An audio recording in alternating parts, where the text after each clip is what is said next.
జగన్మోహన్ రెడ్డి ఒక మాట అన్నారండి, సంక్షేమ ఫలాలు మొత్తం రాష్ట్రం మొత్తం ఇస్తున్నాం, సంక్షేమం చూస్తున్నాను. ఈ సంక్షేమం జగన్మోహన్ రెడ్డి చెప్పే సంక్షేమం ప్రజల అభివృద్ధికి ఎంతవరకు దోహదపడుతుంది?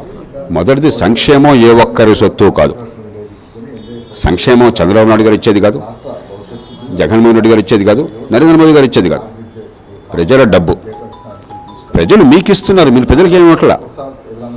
ప్రజలు మీకు ఓటిచ్చి మిమ్మల్ని పెద్దవాళ్ళని చేసింది ప్రజల ఓట్లు లేకపోతే మీరెవరు పెద్దవాళ్ళు కాదు. మీరు చాలా మామూలు మనుషులు, మీరెవరో దేవ సంభూతులు కాదు. ప్రజలు ఓట్లు లేకపోతే మళ్ళీ మీరు కిందకెళ్ళి కూర్చోవాల్సి వస్తుంది. అలాగే డబ్బు ఇచ్చేది ప్రజలు, మీ జేబుల నుంచి రావట్లా. మీ సొంత డబ్బే మీరు ఇవ్వట్లా, మీ పిల్లల భవిష్యత్తు తాకట్టు పెట్టి ఇవ్వట్లా. కాబట్టి ముందు పాలకుల్లోనూ పార్టీల్లోనూ ఈ అహంకారం పోవాలి. రెండు, సంక్షేమం ఖచ్చితంగా అవసరం. అన్ని వర్గాలని కలిపి ఉంచాలి, కష్టంలో వాళ్ళని ఆదుకోవాలని సంక్షేమం కావాలి. కానీ సంక్షేమమే పరిపాలన అంటే ఆత్మహత్యా సదృశము. పిల్లల్ని ప్రేమించే ఏ తండ్రి అప్పు చేసి పప్పుకూడు చేయడు.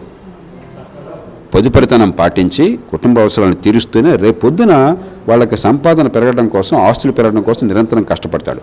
ప్రతి కుటుంబం మనం చేసే పని అదే. కుటుంబం చేసే పని రాష్ట్రం కూడా చేయాలి.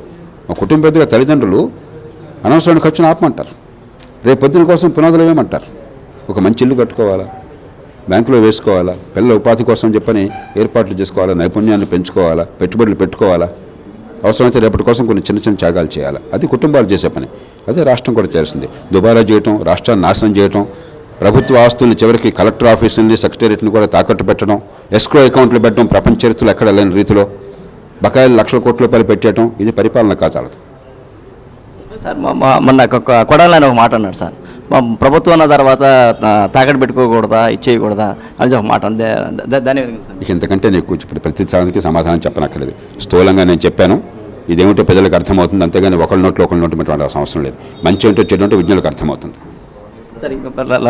సార్ లాస్ట్ క్వశ్చన్ సార్, ఏం లేదండి, ఇప్పుడు జగన్మోహన్ రెడ్డి ఇప్పుడు పథకాల వల్ల ఎస్సీ యొక్క పథకాలు చాలా వరకు వాళ్ళకి అందట్లేదు, రావట్లేదు. దీన్ని ఏ విధంగా చూస్తారు? అది నేను ఇప్పుడు చెప్పలేను. ఎందుకంటే పథకాలు అందకపోతే ఖచ్చితంగా సమర్థంగా అందే ఏర్పాట్లు చేయాలి. నేను దాని గురించి చర్చలోకి వెళ్ళినప్పుడు ప్రస్తుతం ఏ పార్టీ ఉన్నా కూడా పథకాలు ప్రజలకి సమర్థంగా, నిజాయితీగా, న్యాయంగా అందాలి. అలా అందినా కూడా అవి చాలా అంటున్నాను నేను. కాబట్టి ఆ చర్చలకి క్షేత్రస్థాయిలో ఏం జరుగుతుందో అర్థమైన వాళ్ళు మాట్లాడతారు. నేను ఆ మాట ఇప్పుడు చెప్పడం కష్టం.